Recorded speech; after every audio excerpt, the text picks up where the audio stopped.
Mutton curry అమ్మమ్మల కాలం నాటిది. మా అమ్మమ్మ ఇలా చేసి పెట్టేదంట చిన్నప్పుడు మా అమ్మ వాళ్ళకి. ఎంత తొందరగా అయిపోతుందంటే అంతే టేస్టీగా కూడా ఉంటుంది. సింపుల్ ప్రాసెస్, మ్యారినేషన్ లేదు, ఏం లేదు. ఫస్ట్ అయితే మసాలా చేసుకోవాలి. దానికోసం పిడికెడు ధనియాలు తీసుకొని వేయించుకోవాలి లో ఫ్లేమ్ మీద, కలర్ మారి వాసన వచ్చే వరకు. దాన్ని మిక్సీ జార్లో తీసేసుకుందాం.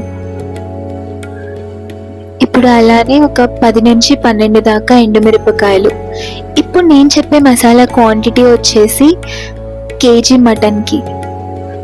అవి కూడా వేయించుకొని తీసుకుందాం. అందులో 10 నుంచి 12 దాకా లవంగాలు, 1.5 ఇంచు చెక్క, అలానే ఎండు కొబ్బరి ఒక 1/2 కప్ దాకా సన్నగా తరిగి తీసుకోవాలి. ముందు వేయించుకున్నవన్నీ పొడి చేసేసుకొని తర్వాత కొబ్బరి వేసుకోవాలి.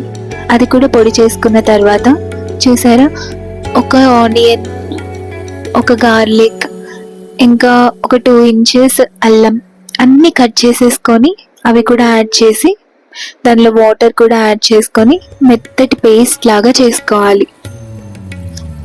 బాగా మెత్తగా అవ్వాలి. అప్పుడే గ్రేవీ అనేది ఫైన్గా ఉంటుంది, థిక్గా వస్తుంది. ఇప్పుడు ఈ మటన్ ఏదైతే ఉందో దాన్ని బాగా వాష్ చేసుకోవాలి. మటన్ ఎక్కువగా ఏమి వాష్ చేయక్కర్లేదండి, ఒక్కసారి వాష్ చేస్తే సరిపోతుంది. అప్పట్లో అయితే ఊర్లలో అంట మటన్ని కోస్తారు కదా, యాట కోస్తారు అంటారు. అది కోసినప్పుడు ఫ్రెష్గా ఉంటుంది కాబట్టి కొన్నిసార్లు వాష్ కూడా చేసేవాళ్ళు కాదంట. ఇప్పుడంటే మనం బయట నుంచి తెచ్చుకుంటున్నాం కాబట్టి చేయాలి. ఒక్కసారి చేస్తే చాలు. చేసేసి స్టవ్ మీద పెట్టేసుకొని దానిలో పసుపు, ఉప్పు వేసి కొంచెం వేగనివ్వాలి.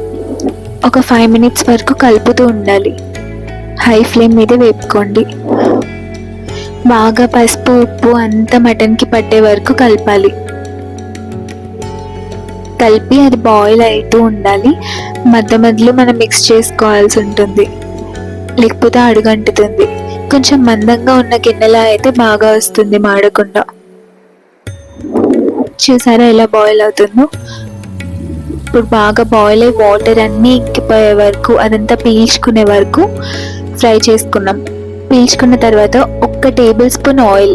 ఆల్రెడీ మటన్లో చాలా ఆయిల్, ఫ్యాట్ ఉంటుంది కాబట్టి 1 టేబుల్ స్పూన్ ఆయిల్ అయితే సరిపోతుంది.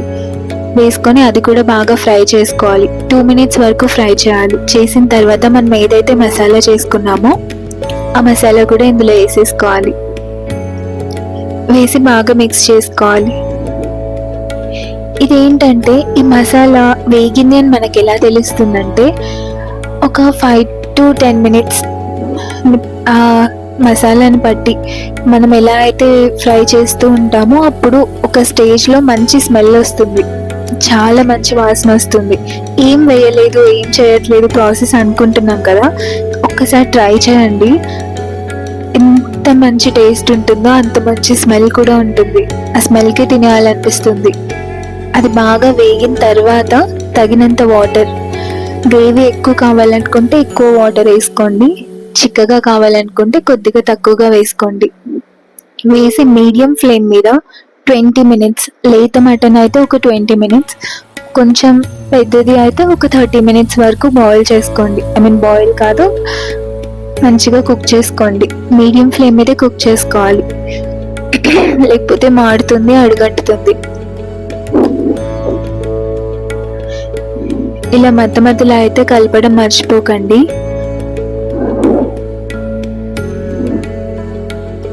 కావాలంటే కుక్కర్ మూత కూడా పెట్టేసుకొని ఒక 6 to 7 విజిల్స్ వచ్చే వరకు పెట్టుకోవాల్సి ఉంటుంది.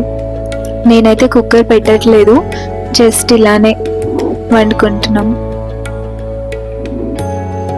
ఇప్పుడు లాస్ట్లో కొత్తిమీర చల్లేసుకుందాం. అంతే, రెడీ అయిపోయింది మా అమ్మమ్మ రెసిపీ ఇది.